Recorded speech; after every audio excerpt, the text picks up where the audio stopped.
अस्सलाम एवरीवन, कैसे हैं आप लोग? ठीक ठाक है। 18 दिसंबर है, जुमेरात का दिन है और बड़ी इंटरेस्टिंग टर्न ऑफ इवेंट्स हैं। रिकॉल करेंगे पिछले 24 घंटे के अंदर जो कुछ हुआ। बिफोर डूइंग दैट, कल मैंने आपके साथ शेयर किया था कि काविश कोशिश ये है कि हम डेली ये शुक्र है तो इंशाल्लाह इसको कंटिन्यू करेंगे। एक रिक्वेस्ट है कि अगर आपने चैनल सब्सक्राइब नहीं किया तो उसको कर लें, सो दैट सिर्फ ये आप नैरेटिव के जो सोलो शोज़ हैं इससे हट के जो हमारी पॉडकास्ट भी आती हैं उनको भी देख सकें। बड़ी इंटरेस्टिंग एक पॉडकास्ट हमारी आने वाली है, वो है हसन निसार साहब के साथ। मैंने कहा आप लोगों के साथ शेयर करें। मुझे बताइएगा कि आप लोगों की क्या एक्सपेक्टेशन है उस कॉन्वर्सेशन से लेकर कि वो बातचीत कहाँ पे गई होगी। आज के जी शो की अंदर एक आगाज़ करेंगे, न्यूज़ तो कवर करेंगे लेकिन उससे पहले ना आगाज़ करेंगे एक इंटरेस्टिंग स्टोरी सुना के, एक कहानी सुना के आपको। वो कहानी है जी आपकी मोहम्मद तुफ़ैल की। मोहम्मद तुफ़ैल कौन है? मोहम्मद तुफ़ैल एक पाकिस्तानी है। वो सऊदी अरेबिया जा रहे होते हैं और ड्राइविंग वीज़ा के ऊपर जा रहे होते हैं जी।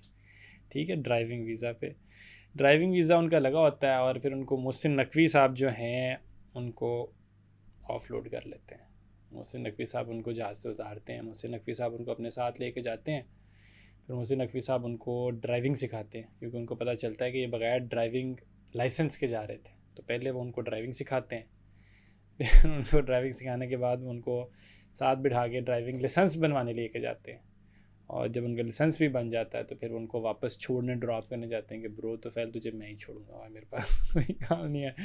और जब ये सारी स्टोरी सुना दी जाती है जिस तरह मैंने आपको सुनाई है, तो एंड पे मैं वही करूँगा जो मोहम्मद तुफ़ैल भाई ने किया था कि FIA जिंदाबाद, पाकिस्तान जिंदाबाद। यार ये सारी स्टोरी मैंने अपने बात से नहीं बनाई, एक्चुअल में ऐसा हुआ है और ये मोहम्मद तुफ़ैल भाई ने वीडियो रिकॉर्ड करवाई है to appreciate Mohsin Naqvi, FIA और पाकिस्तान जिंदाबाद का नारा एंड पे लगाया। लेकिन उन्होंने जो स्टोरी सुनाई है वो बड़ी क्यूट और फ़नी थी, बिकॉज वो उसके अंदर कह रहे थे कि मैं ड्राइविंग वीज़ा पे जा रहा था और मुझे मोहसिन नकवी साहब ने उतार लिया। मोहसिन नकवी साहब ने मुझे फिर साथ लेके जाके ड्राइविंग लाइसेंस बनवाया, फिर उन्होंने मुझे ड्राइविंग सिखाई और उसके बाद उन्होंने मुझे वापस छोड़ा। तो तुफ़ैल भाई थैंक यू यार, बड़ी अच्छी स्टोरी थी आपकी and good job Mohsin Naqvi साहब, बड़ा अच्छा आपने काम किया। यार प्राउड ऑफ यू। एनीवे जी, दो इम्पॉर्टेंट हमारी अपडेट्स हैं। एक तो ये कि फ़ॉरेन ऑफिस ने आपको जो ख़बर थी हमारी के हमारे जो फील्ड मार्शल साहब है CDS वो दोबारा से अमेरिका जा रहे हैं, उसके हवाले से अपना रद्दमल ज़ाहिर किया है। और लेकिन दूसरी जानिब इस्लामाबाद हाई कोर्ट के जो आपके जज हैं जस्टिस तारिक महमूद जहांगीरी साहब, उनकी जो तैनाती है वो गैर कानूनी करार दे दी गई। बड़ी इंटरेस्टिंग दोनों हैपनिंग है। पहले हम ज़रा आपके चीफ साहब के टूर के हवाले से देख लें तो इसका बैकग्राउंड ये कि रॉयटर्स ने खबर पब्लिश की थी। रॉयटर्स ने कहा था कि हमारी सोर्स जो है वो समबडी क्लोज टू CDS है जो उनका इकोनॉमिक प्लान को देखती है, और उसने हमें बताया कि जो CDS हैं फील्ड मार्शल साहब हैं वो अमेरिका दोबारा जा रहे हैं, ठीक है, अपने एक और दौरे के लिए। और उन्होंने कहा था कि जी अभी वो लिबिया के अंदर है, वहाँ से उन्होंने वहाँ चले जाना है। फ़ॉरेन ऑफिस ने इसको रिजेक्ट किया। फ़ॉरेन ऑफिस ने कहा ऐसी कोई बात नहीं है, अगर वो जा रहे होते तो हमें पता होता, बिकॉज जो फ़ॉरेन टूर्स हैं उसके लिए फ़ॉरेन ऑफिस को पहले से इन्फॉर्म किया जाता है। अब इसके हवाले से इम्पॉर्टेंट क्यों था, इसको डिस्कस क्यों किया गया, वो इसलिए किया गया था बिकॉज जो people were of the assumption कि शायद गज़ा के जो आपकी सिक्योरिटी फोर्सेस वहाँ पे तैनात होनी है उसके अंदर पाकिस्तान अपनी फोर्सेस भेजने के लिए रज़ामंदी ज़ाहिर करेगा। लेकिन इसके ऊपर आपके सागडार साहब ने भी कमेंट किया और बाकी एक दो और जर्नलिस्ट ने भी कमेंट किया। उन्होंने कहा नहीं ऐसी कोई बात नहीं है। As it stands right now ना ही CDS का कोई दौरा है और पाकिस्तान का ना ही प्लान है कि वो किसी ऐसी फोर्स का हिस्सा बने जो कि हमास को डिसार्म करने के लिए गज़ा जाएगी, बिकॉज पब्लिक जो है इसको एक्सेप्ट नहीं करेगी।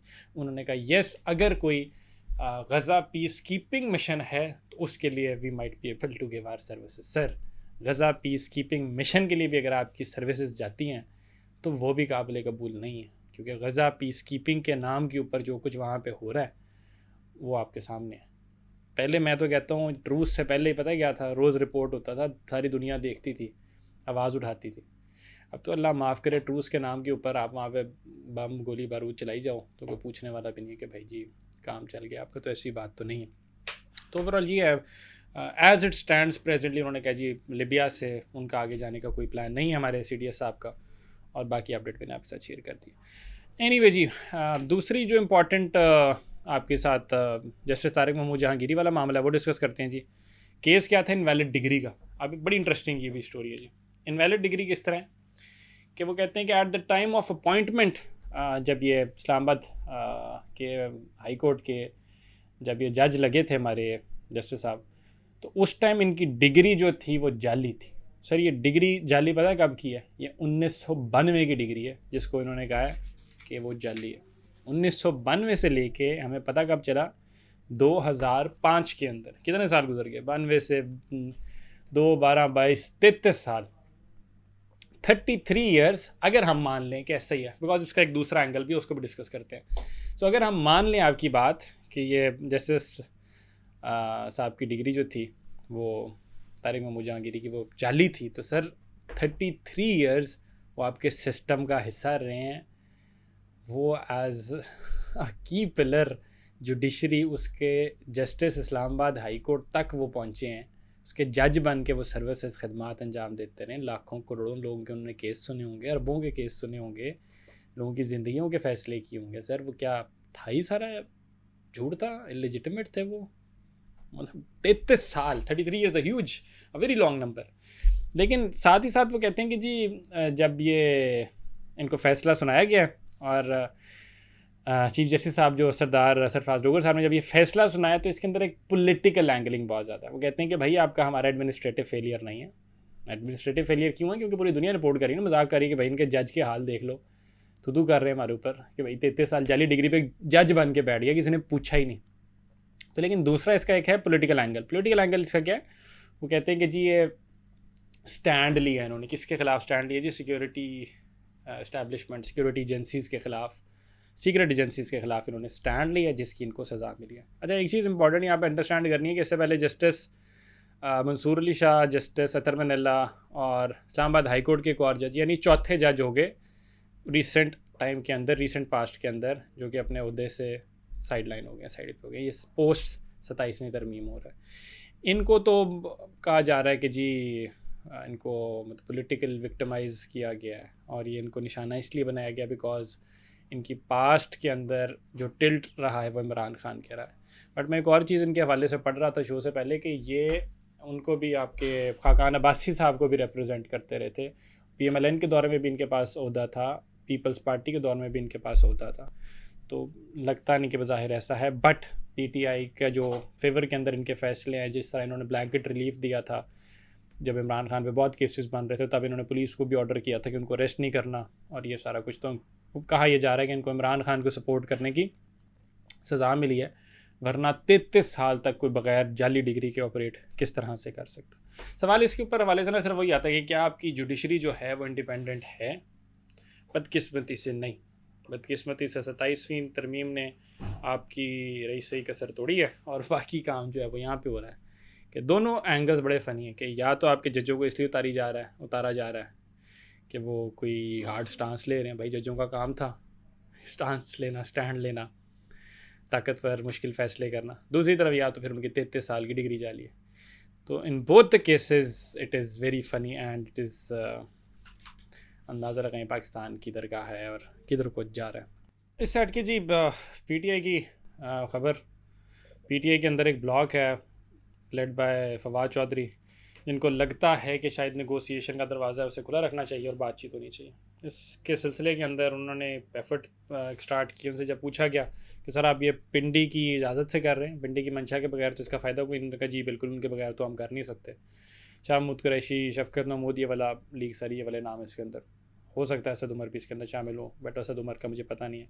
मुलाकात हो तो पूछ लो मैं उनसे डायरेक्टली कि सर क्या प्लान है, क्या सीन है। लेकिन overall what does it mean कि क्या एक तरफ से आप कोशिश कर रहे हैं नेगोशिएशन की, but I want to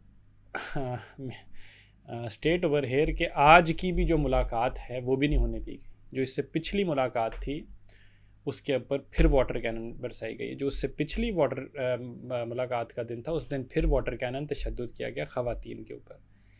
5 MPs के ऊपर कोई आपके एंटी टेररिज्म कोर्ट के केसेस चलाए गए हैं। 400 से ज़ायद आपके मुकदमे किए गए हैं PTI वर्करान के ऊपर, बशमूल इमरान खान साहब की बहन अलीमा खान साहब, ठीक है, और बाकी सारे नाम भी हैं। आपके जो हुकूमती तर्जुमान हैं वो चैनलों पे बैठ के इमरान खान साहब की एक बेटी के हवाले से बातचीत कर रहे हैं कि इमरान खान साहब के 2 बच्चे नहीं 3 बच्चे। तब वर्स्ट तरीन जो भी हाल हो सकता है ना वो सारा कुछ चल रहा है। ये उस टाइम पे फवाद चौधरी साहब निकले हैं नेगोशिएशन के लिए जहाँ पे ग्रेव ह्यूमन राइट्स के वायलेशन है और ये सारा कुछ हो रहा है। उसी दौरान के अंदर आपका केपी के अंदर वज़ीर आज़म साहब का दौरा भी आता है जहाँ पे उन्होंने एक लैपटॉप स्कीम का आगाज़ किया, बच्चों से मिले और उनको अप्रिशिएट किया कि आप दहशतगर्दी के ख़िलाफ़ आप लोग बड़े स्टेड फास्ट रहे और क्या बात है, जिस तरह से आपने शहादतें दी हैं, जिस तरह से आपने अपनी ज़िंदगियाँ तबाह कराई हैं, जिस तरह से हमने आपको तालीम के मौक़े नहीं दिए, जिस तरह हमने आपको एम्प्लॉयमेंट अपॉर्चुनिटीज़ नहीं दी, जिस तरह हमने आपकी इंफ्रास्ट्रक्चरल डेवलपमेंट नहीं की और बम गोली बारूद के अंदर हमने आपका बड़ा किया और आपका बचपन सीखा, आपका बचपन छीना है, तो क्या बात है sir, you remain steadfast and excellent, good job. तो ये हमारे वज़ीर आज़म साहब ने भी वहाँ पे केपी में दौरा किया। तो रिमेंस टू बी सीन के जी किस तरह से नेगोशिएशन होनी है और ये क्या वहाँ पे गवर्नर राज का सिलसिला बनना है, इस पर कोई अपडेट आएगी तो नेक्स्ट टुमारो इंशाल्लाह वो भी डिस्कस करेंगे। Thank you ji.